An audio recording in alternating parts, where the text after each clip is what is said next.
Бірген Нұрдәулет. Бүгін біз қалай взлом Brawl Stars'ты өткізуді үйрететін боламыз. Ол оңай. Міне, Google'a кіресіңдер. Ағылшынға қоясыңдар.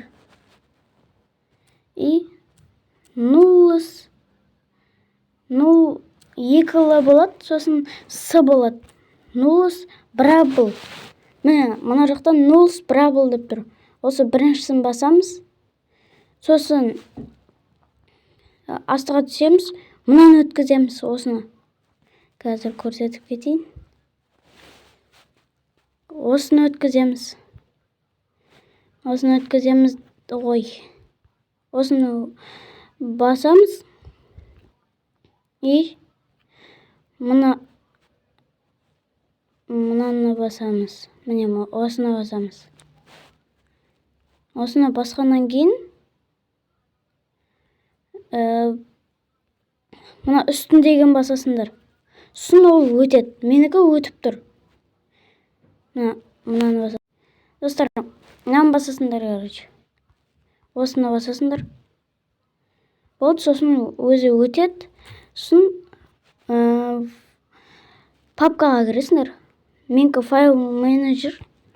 Осы жақтан бағанағы затымызды өткіземіз.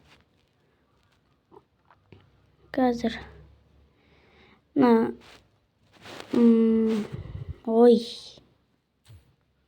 Немене бөліп кетті. Мұнаны басамыз. Сосын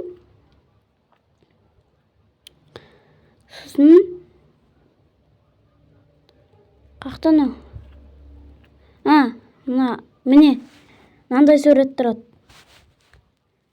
Осыны енді өткізіп аласыңдар. Мен сендерге шын екенін көрсетіп кетейін. Сендер сенбей атсаңдар, кім сенеді, сол өткізіп алыңдар.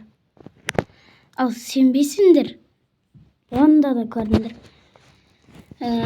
Көріңдер дегенде өткізіп көріңдер да. Не? Кіріп жатыр Brawl Stars'қа. Сендер енді мұна ақша кіргеннен кейін скиндерді алғасын құртады, бірақ шығып кірсеңдер, ол қайтадан тұрады. Былайда, короче. Былай қыласыңдар, мынаны өшіп тастайсыңдар да қайтып кіресіңдер. Бәрін түсіндірдім деп ойлаймын. Осымен видео аяқталды. Сау болыңдар.